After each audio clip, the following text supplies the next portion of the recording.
সাক্ষ্য ও চৈতির বিয়ের মাঝখানে ঝিল এসে বাধা দেয় এবং ঝিল ও সাক্ষ্য অবশেষে সিদ্ধদান করে এক হয়।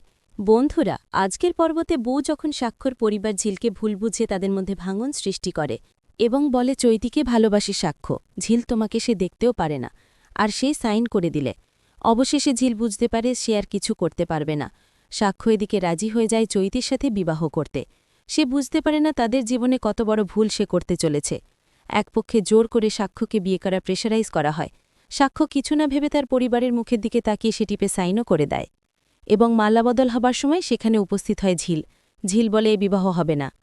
আমি তোমার মেসেজ পড়েছি, তুমি যে আমার বন্ধুদেরকে বলেছে তুমি বিবাহ করতে চাও না সাক্ষ্য, সেটি কোনোদিনই হবে না। তখনই সাক্ষ্য জড়িয়ে ধরে এবং বলে, ঝিল তুমি এসেছ, আমি এটা খুবই খুশি হয়েছি। এবং ঝিল জড়িয়ে ধরে অবশ্য সাক্ষ্যকে, এবং সাক্ষ্য নিজে সে হাতের সিঁদুরটি পরিয়ে দেয় ঝিলের মাথায় এবং বলে, আমার স্ত্রী ঝিল, আমি তাকেই আপন ভেবেছি। এবং রেজিস্ট্রি টেপাটি ছুঁড়ে মারি চৈত্রী মুখে। হতভাগ খেয়ে যায় এবং সে বুঝতে পারে না কি হচ্ছে সেখানে। সাক্ষ্যর মা বলে, কি করছিস তুই এটা সাক্ষ্য? তুই কার সাথে কি ব্যবহার করেছি জানিস? আর এই ঝিলকে আমরা কোনোভাবেই স্ত্রী হিসেবে মানতে পারব না। সঙ্গে সঙ্গে বিবাহর মঞ্চে ঠাটি চড় মারে ঝিলকে একটা সাক্ষ্যর মা। এবং সাক্ষ্য বলে, আমি যদি কাউকে স্ত্রী হিসেবে মানি সেটা হচ্ছে ঝিল, আর ঝিলের সাথে তুমি এমন ব্যবহার করতে পারো না মা। আমি ওকে আপন করেছি, তুমি প্রয়োজন পড়লে এখান থেকে চলে যেতে পারো।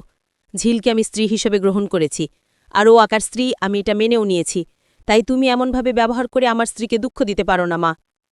তুমি যা বলবে আমি তাই করব। তখনই সাক্ষ্যকে সঙ্গে সঙ্গে চৈত্রী বলে, তাহলে আমি কে? তাহলে আমার সাথে তুমি খেলাটা কেন খেললে? তখন ঝিল বলে, আমি তোমার সাথে কোনো খেলা খেলতে দিইনি, আর আমার স্বামী কোনো খেলাও তোমার সাথে খেলেনি, বরঞ্চ তুমি খেলা খেলেছ। তুমি পরিবারকে ভুল বুঝিয়েছ, বারবার আমাদের মাঝখানে দাঁড়ার সৃষ্টি করেছ। ভালো তো আমরা দুজন দুজনকে বাঁচতাম, তুমি তার মাঝখানে কাটা হয়ে আমাদের দুজনের মন বিষাক্ত করেছ। দেব সঙ্গে সঙ্গে ঝিলপ সাক্ষ্য বাড়ি ফিরে যায়।